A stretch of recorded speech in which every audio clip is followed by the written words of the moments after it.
Have you ever made one small mistake and immediately started speaking to yourself as though you have ruined your entire life? Today we are going to talk about 3 things you need to know about self-talk. Perhaps sometimes, you might have forgotten something. You made the wrong decision. You probably have said something awkward, and suddenly that voice inside your head says, you always mess things up. You should have known better. You're not good enough. You will never change. Now, sometimes that voice sounds so natural that we don't even question it. We simply accept it as the truth. But today, I want us to slow down a bit and let's chat about that voice. Because what you repeatedly say to yourself matters. My name is Jennifer Charlo and I'm a counseling psychologist. And welcome to my space, the art and science of self-care.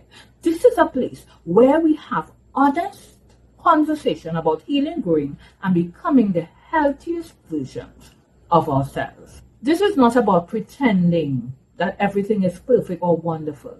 It's not about standing in front of a mirror and repeating words you don't believe. It is about learning how to speak to yourself in a way that is truthful, helpful, and compassionate. There have been moments in my own life when I was much harder on myself than I would even have been on another person. I could encourage someone else, oh, that was easy. I could remind them about one mistake, and one mistake doesn't define them. I could help them see their strengths. But when it came to me, the conversation could be completely different. Maybe you understand that. We sometimes offer others patience and we give ourselves punishment. Unfortunately, many of us believe that being hard on ourselves will somehow make us better. But if harsh self-criticism were the secret to personal growth, some of us would have been perfect since last Tuesday.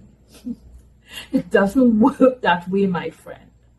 So here are 3 things I want you to understand about self-talk. The first thing is, you have to notice the voice.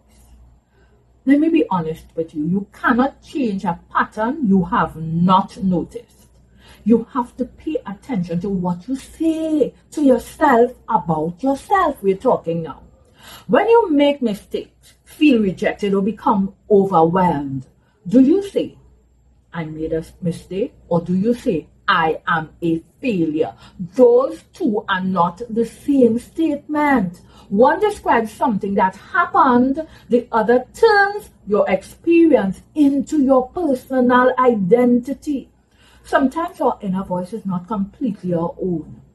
It may carry words we heard during our childhood, criticisms from a past relationship, or messages we absorb from painful experiences.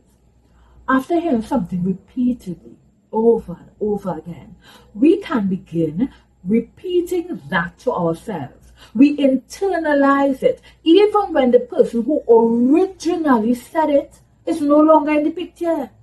That is why awareness matters. So the next time your inner critic becomes all loud, pause and ask, what am I saying to myself right now? Do not judge the thought, just notice it. The second thing I want you to do is question the story. Every thought that enters your mind is not automatically a fact. A thought can be influenced by fear, exhaustion, insecurity, or sometimes painful experiences from your past. So when your mind says, I cannot do anything right, stop and ask, is this completely true? Would I say this to someone I love? Is this thought helping me or harming me?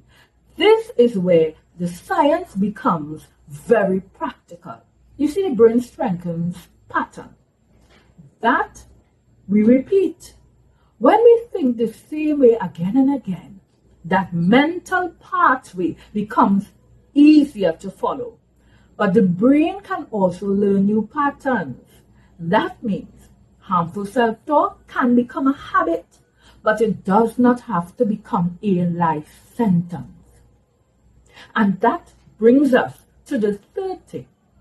Replace this thought with something truthful and compassionate. Notice that I said truthful. We are not replacing I am terrible at everything with I am the greatest person who has ever lived. Your mind may reject that outright immediately. Instead, say something believable. Replace I always fail with this did not work, but I can learn from it. Replace I'm not good enough with I am still growing and this moment does not define my worth. Replace I should have everything figured out with I am allowing myself to learn and grow.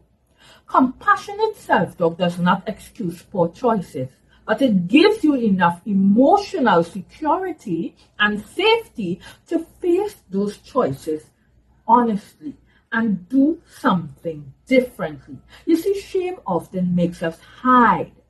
Compassion helps us take responsibility without destroying ourselves in the process. We are talking now, friend.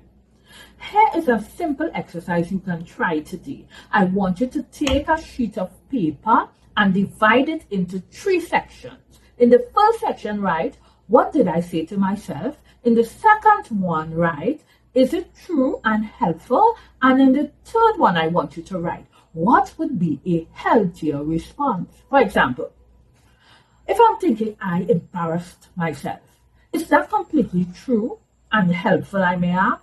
Maybe not. A healthier response might be, I felt uncomfortable, but uncomfortable moments happen to everyone. I can recover from this. That is how it works. Not pretending, not denying your feelings, but choosing not to use your own voice as a weapon against yourself, my friend. We're chatting. And for those of us who are people of faith, we can ask whether we speak to ourselves, reflecting the grace of God and the dignity and the value that we believe God has given unto us. You can correct yourself without condemning yourself. You can acknowledge your wounds without allowing them to define your future. And you can become more aware of the voice inside your head. One thought, one pause, one compassionate response, one at a time. So remember these things. Notice the voice, question the story, and replace it with something truthful and compassionate. Your inner voice may not change overnight, but every time you practice a healthier response, you are teaching yourself a new way to live. If this conversation helped you, please like the video, subscribe to our channel, The Art and Science of Self-Care, and share this with someone who may need a reminder. And in the comments, I need you to engage with me. Tell me, what is one sentence you need to stop saying to yourself?